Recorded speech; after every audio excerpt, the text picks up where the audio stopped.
জগতে তুমি বিনা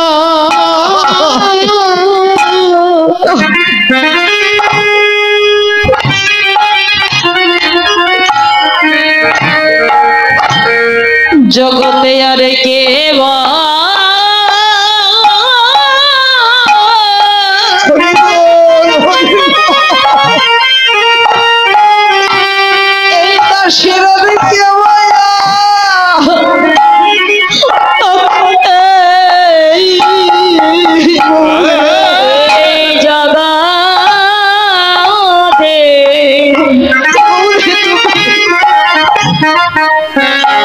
গৌরে তুমি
গৌরে তুমি বিনে দাস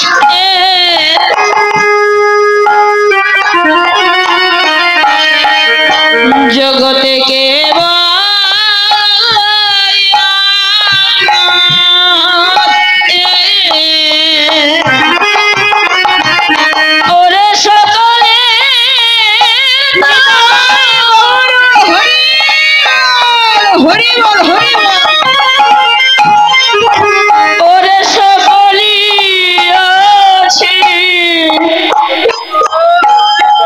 এই জগতে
সত্য কথা।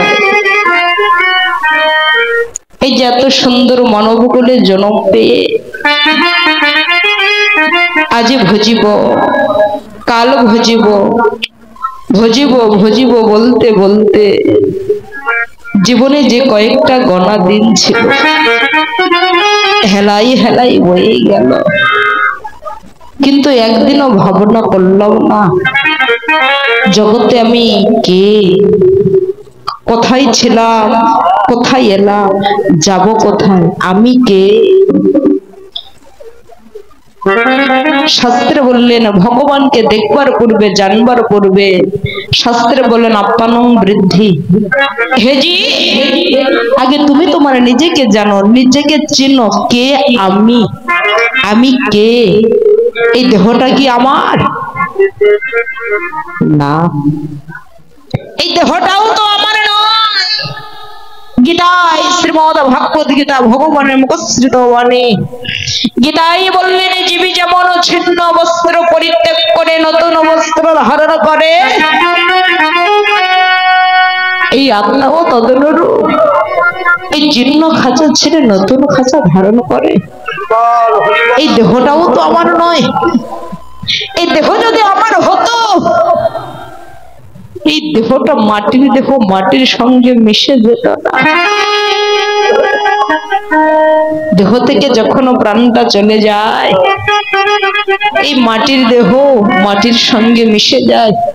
কেউ আগুনে পুড়ে ছাই করছে, কেউ মাটিতে পুঁতে রাখছে। এই দেহ পচা দেহ, এই দেহের এত গৌরব, আমি বড় জ্ঞানী, আমি বড় বিদ্বান, আমি বড় পণ্ডিত। এই দেহটাও তো আমার নয়। তাহলে আমি কে, কে আমি? ভগবানকে দেখবার পূর্বে, জানবার পূর্বে শাস্ত্রে বললেন আপ্পানং বৃদ্ধি। আগে নিজেকে চেনো। আমার আমিকে আগে চিনতে হবে, জানতে হবে। আমার আমিকে যদি চিনতে পারি, জানতে পারি, আমাদের ভগবানকে দেখবার বাকি থাকে না। আজ ভগবান নিজে আচরণ করে জগৎ জীবকে শিক্ষা দিলেন, নিজেই নারী সাজলেন। হে জি, তোমরা যদি ভজনের পথে আসতে চাও, তোমরাও যদি সাধনার পথে আসতে চাও, তোমরাও নারী সাজো। আজ গৌর নিজেই কিশোরী হলেন। কেন?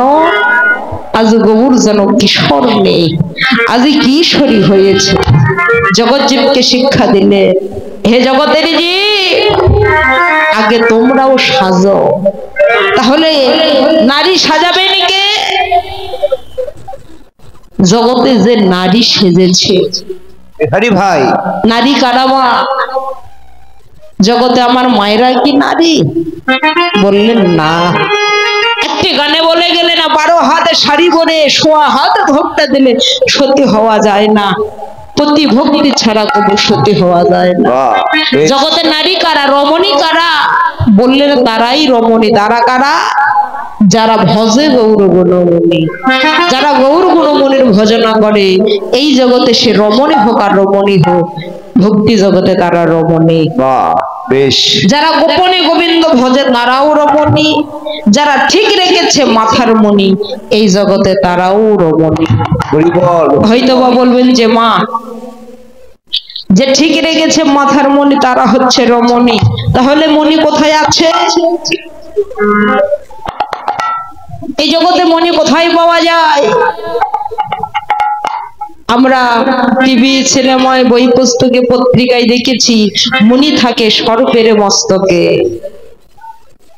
সর্পের মস্তকে যে মণি আছে, এই মণির মূল্য কত? শাস্ত্রে বললে একটি মণির মূল্য সাধারণত 7 রাজার ধন। 7টি রাজার ধন সম্পদ একত্রিত করলে যতটা মূল্য হয়, একটি মণির মূল্য 7 রাজার ধন। কিন্তু মহাজন বললেন যে ঠিক রেখেছে মাথার মণি, এই জগতে তারাই হলো রমণী। তাহলে বোঝা যাচ্ছে মানবের মস্তকেও মণি আছে। সর্পের মস্তকে যে মণি আছে, এই মণি আমরা সচক্ষেও না দেখিলে, আমরা টিভি, সিনেমায়, বই পুস্তকে, পত্রিকায় আমরা দেখেছি মণিটা কেমন, আংশিক ধারণা সবারই আছে। কিন্তু সর্পের মস্তকে যে মণি আছে, সেটার ধারণা সবার আছে, কিন্তু মানবের